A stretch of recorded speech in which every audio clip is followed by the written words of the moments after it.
diverse and dynamic world, inclusivity has emerged as a fundamental value, fostering a society where every individual is respected, valued, and provided equal opportunities. A cornerstone of this movement is addressing the needs and aspirations of people with disabilities. By striving for inclusivity, we create spaces where diverse connections flourish.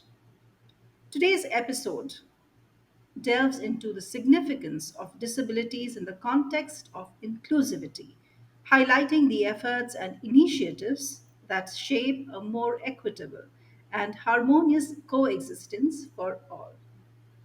I have the privilege of having Cristen Reat, who embodies the organization's dedication, innovative spirit, and compassionate approach.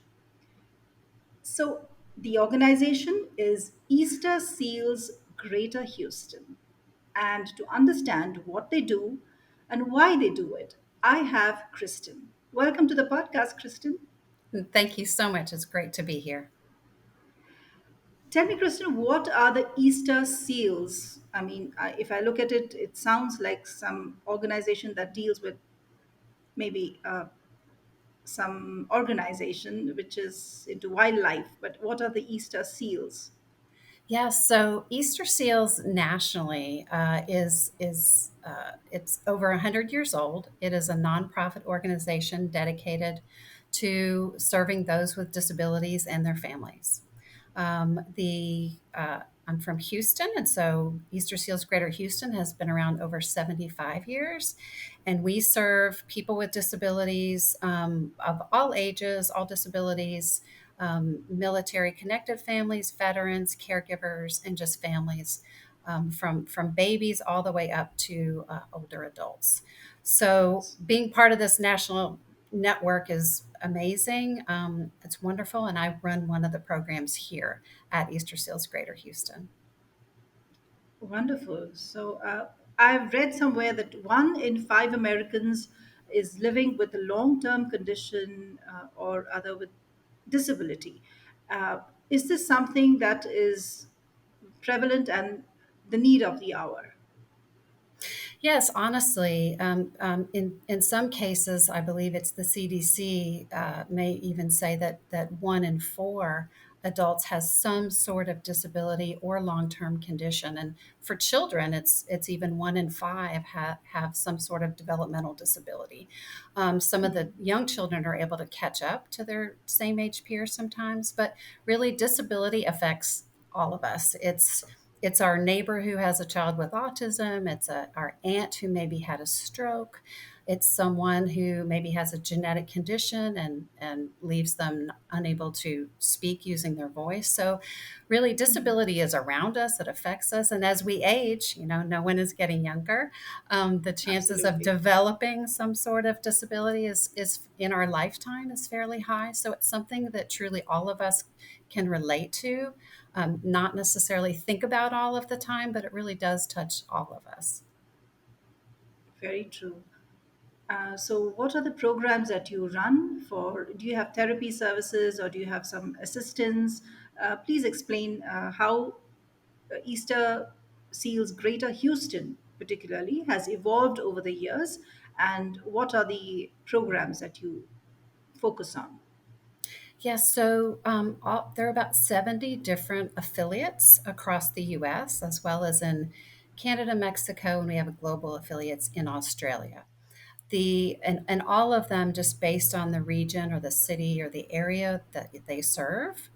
Just the programming serves the demographic. So some Easter Seals affiliates serve um, more older adults or are focused on the workplace and helping people with disabilities gain employment. Easter Seals Greater Houston has a number of programs. We have literally it's either 11 or 12 separate programs that focus on early childhood intervention. That's when a baby is born with a disability, and having therapy in the home to help them catch up and to reach their developmental milestones. We also have therapy services, as you mentioned. So we have physical therapy, occupational therapy that typically helps fine motor movements and people gain skills to, you know, do better in school and just to live in the community. We have respite programs for caregivers. So, as you can imagine, many of us are, I myself am a caregiver of an adult child with multiple disabilities. And so we definitely need a break. So there's a respite program that helps give caregivers of all ages. So that means caregivers caring for perhaps parents or older relatives, as well as children with disabilities. So a range of programs. My favorite, of course, is the program that I run, which is focused on technology. Yay. Lovely. And I know technology is, especially with the advent of AI, I'm sure there is a lot the technology can help with. So, if you could elaborate on something that has been a part of Easter Seals Greater Houston and something that you're looking forward to in terms of technology.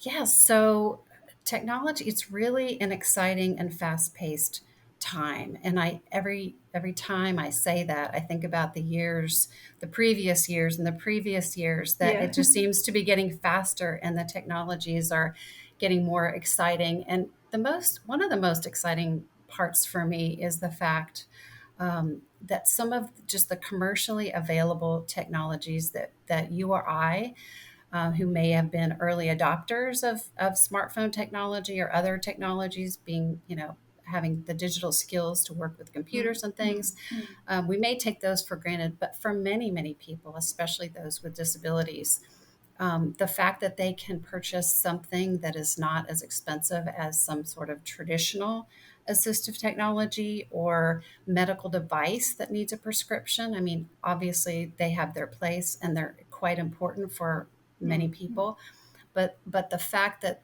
these low cost, commercially available smartphones and tablets um, just have these, they're just supercomputers that can do many, many things for us, and that they're available to many, many people of all ages, and people can leverage them in different ways. That's the most exciting part for me is giving people access to that. Whereas previously, many professionals need to do evaluations, and the process for obtaining assistive technologies is often quite long and expensive.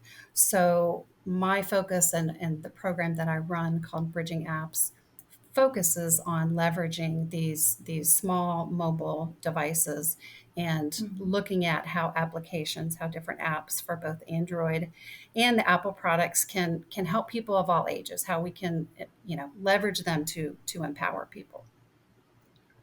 Right.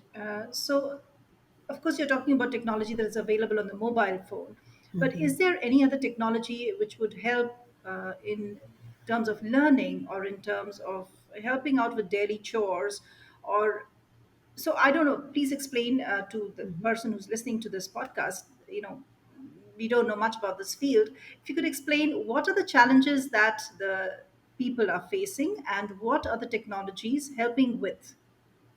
Yeah, so one of the most common things that people ask for help with that we probably spend quite a bit of time helping with, and again, our focus is not completely, but mostly on leveraging this mobile technology. So, smartphones, tablets, and apps. And that would be someone who is nonverbal for whatever reason. So, imagine Okay. a child with, or a teenager with autism, and they're nonverbal. They are not able to speak using their voice.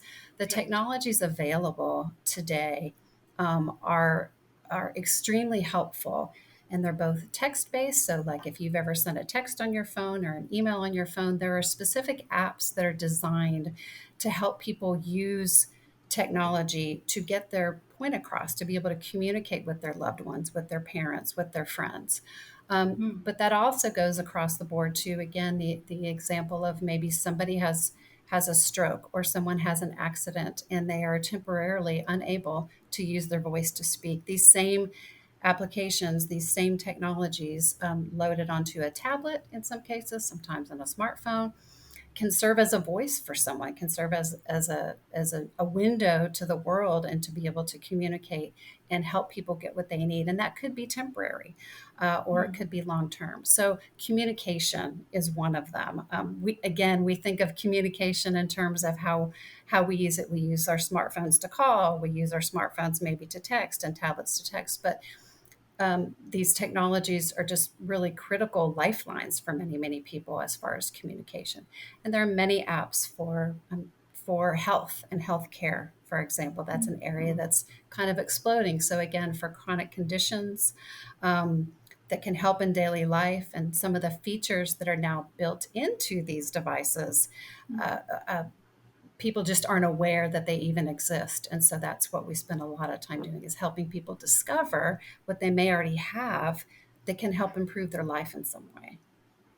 Wonderful. And do you also help in financial terms? Do you also help them get those technologies, or it's just understanding how the technology works? Yes. So Bridging Apps is a website. We have a very robust website with all sorts of things. We actually manage a database I of noticed apps. that, yes.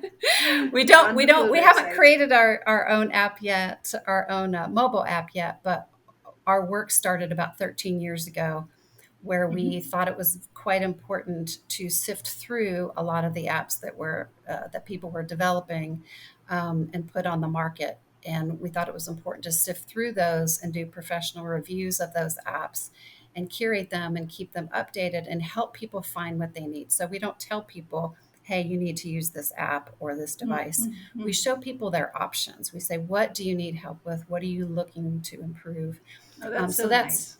Yeah, so that is literally the heart and soul of where we spend a majority of our time, is anything that we learn with our clients and helping people in person or virtually. We try to put that on our website, so that anyone can access that same information. Everything on our website is free.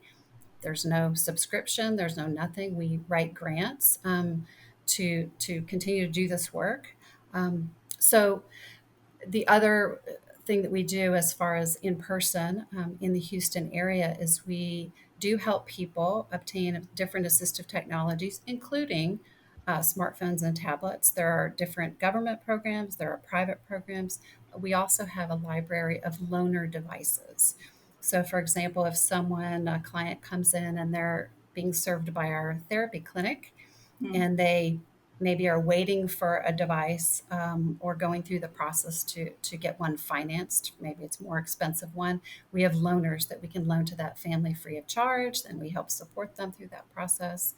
During COVID, we did a lot of loaners, and we did a lot of refurbishing of devices, and helping support families be able to do telehealth, be able to access school. There were several students with disabilities who had no laptops to be able to do schoolwork. So those are some examples. We do help financially in that way, and our program is 100% grant supported. We don't charge for our services.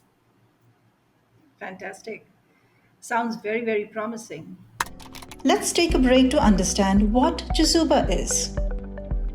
Everyone at some point ponders on how this beautiful life can be made more meaningful.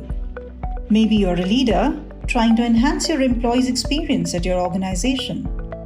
Or you already work for the community and seek volunteers with state-of-the-art skills to strengthen your nonprofit. Whatever your situation, know that you can make a difference. Chizuba began with this very vision, a vision to facilitate every skill and every passion in the world in meeting a social need. Corporate volunteering has several benefits for both businesses and organizations. In parallel, experienced and enthusiastic volunteers join NGO workers, enabling them to serve the community more effectively. Chizuba offers everyone looking to add purpose and meaning to their lives a chance to connect or volunteer virtually with nonprofit organizations from over 100 countries around the world. Visit www.chizuba.net and explore opportunities to find meaning. Chizuba, your platform to do good. And now, back with our guest.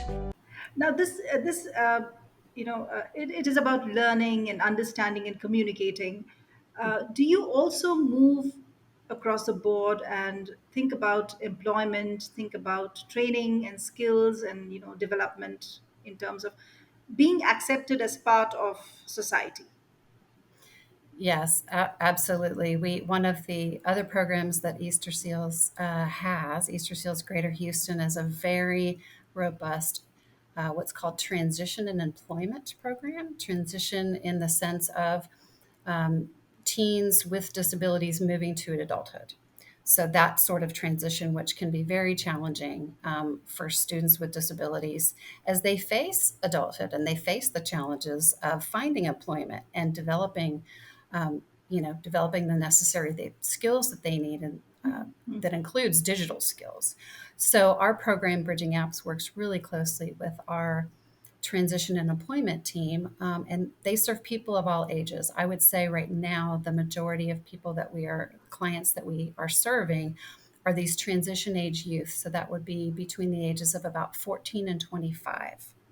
So some of them are still in school, and then some of them, as they look, depending on what their disability is and depending on what their interests, we help them develop a resume. We help them get internships. We help them understand that in this day and age, so many things are online, all sorts of benefits and applications. And so, really sitting side by side alongside these young people and older adults as well, but especially young people, and helping them navigate.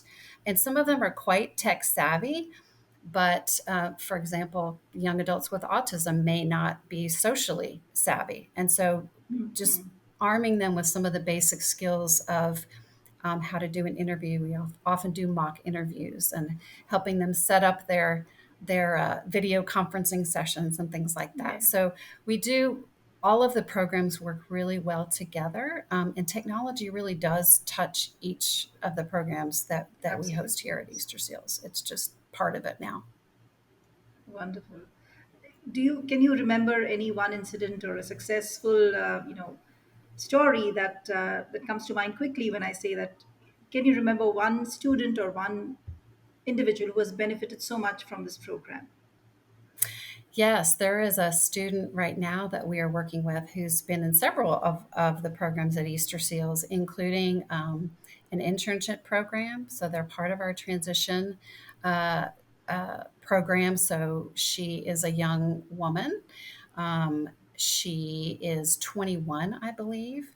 She lives at home. She has graduated from high school, and she works part time. So we helped her with internship, finding an internship in an area that she loved, which is working with animals. But also, there were some digital skills that she did not have that we assisted her with, and that was basic data entry skills in order to get the job, practicing interview skills, creating a resume, understanding how to advocate for herself at the job. And so, really, a combination of probably three different programs that she's been super successful, thriving, and looking for more kind of social opportunities now that she's has a part time job. She is very happy. A big challenge in the Houston area is transportation because we don't have Okay. very robust public transportation. So for many students Okay. or young people and people in general with disabilities, they face those challenges. So we work with them to look at different resources to help them be successful. And so she is one that comes to mind immediately. She's been with us for about 3 or 4 years. That's amazing. You spoke about animals. She's working with some animals. So, do you also have animal therapy included in your programs? So she works not at Easter Seals, but she works off site at an animal clinic. But to answer your question, as far as therapy, we have two kind of areas that relate to animals. One of them is we do have some pets who come in. It's an outside organization who specializes in dogs and even cats, I believe, and they visit our school and our therapy clinic. We have a very large and growing veterans program for mental health, and Mm-hmm. that program Mm-hmm. really started with service dogs. So we work with a provider who raises dogs and trains dogs. She's amazing, and so we match them and do fundraising to help them get with a veteran, a service member, and it's quite a long and lengthy process, but that is something that has really been life changing for many of our veterans and our veteran families. I'm sure it is. I can understand. I've just a few episodes earlier, I talked to somebody who was training the veterans to train a dog, and how this entire circle, works as beneficial to everybody around, not even to the veterans, even to the dogs, even to these are all rescues, Yes, and talking about helping out with people. That's just amazing. It touches my heart, to hear of such wonderful stories. Everything comes together when you really want it to happen, doesn't it? Kristen, tell me lastly, how do you stay motivated? How does the staff stay motivated? I'm sure that it is is challenging. that is a great question. Well, my number one motivator is my son. So my son Vincent, who is 19 years old, he was born with Down syndrome. He also has a diagnosis of autism and a visual impairment. So he is the entire reason that I helped to start bridgingapps.org. Was really I was trying to help him and find tools that would help him be successful. So doing this work, it honestly doesn't feel like work. It feels like supporting my son and other people like him and other families like ours. It just disability affects the whole family. It also enhances the family, in my opinion. And so there have been uh, just areas and doors open that I never even knew existed. So I stay motivated because of him. And as he grows, again, what first of all, with technology, especially, one size does not fit all. But as children grow, as people when they get to adulthood and their priorities change or their interests change, I find it just a very exciting to then find and look for and explore new possibilities that can help support him and make him successful. So that's what helps keep me motivated. I think with our employees, our staff who are just 100% giving of themselves, they work quite hard. Um, uh, it is Do you difficult, have? especially during COVID, I stay I motivated. totally understand. Yeah. Yeah, but do you have organized fun events, or maybe some kind of fundraiser, or where everybody gets to have fun? We do. And actually, our CEO, Elise Hoff, is a big believer in fun and competitions. And so Good to when we know. have staff meetings, we typically have games, we have like trivia events with prizes. We literally only have one fundraiser. Um, we have one fundraiser a year, and that is a walk at our zoo, at the Houston Zoo. This last year, I want to say we had over, I hope I don't mess this number up. I want to say we had about 4,000 walkers at the zoo. And that event is so amazing because really it's the event where all of our clients can participate. So our Okay, board members come, uh, people from the public come, all of our families come. It's wheelchair it's sort friendly, of it's bonding. service dog friendly, right? And so that event, many things happen leading up to that event, and there are a lot of social activities around the fundraising where people can gather together for a common cause. There's a young professionals group that gets together. There are parents. We have teams. It's friendly competition, and it's all just again for the work So because important. you can see the work in front, you can see the results of that work, how these programs impact real people. Absolutely. It's very important to have fun. Otherwise, if you're not having fun, the same kind of creativity or the feeling of bonding or giving back does not come. Yes. So, Kristen, here's wishing you lots of fun in the work that you are doing. You are doing wonderful work. I hope that you get success in whatever you wish for in your organization. Thank you very much for talking to us. Thank you so much for having me. And I would love just to ask your listeners to check out bridgingapps.org. Um, if they're a user of mobile technology, or if they would love, if they're interested in learning more about disability, because sometimes the word disability can be kind of Yes, scary. You may think that you don't know anyone with a disability, but you do, I assure you. you do. Yeah, It could yes. be an invisible disability. If you want to learn more, we have a very robust blog where we write about all sorts of different types of people, programs, disabilities. So I encourage people to check that out, and then check out our database of, we have about 2,700 apps in the database for both Wow, Apple that's quite a and, number. yeah, so we try to keep up as best we can, and we provide updates for some of those apps and app reviews, and we have a very robust YouTube channel. So if you're looking to see what your smartphone or tablet can do for you or a loved one, we would love for you to check out our information. It's all free. Absolutely, Kristen. I hope many are inspired by the insights that you have shared today, and I hope the spirit of empathy, understanding, that your organization, Easter Seals Greater Houston, that it embodies, is truly, truly paving the way for a more compassionate and equitable future. Thank you very much for sharing. Thank you for having me.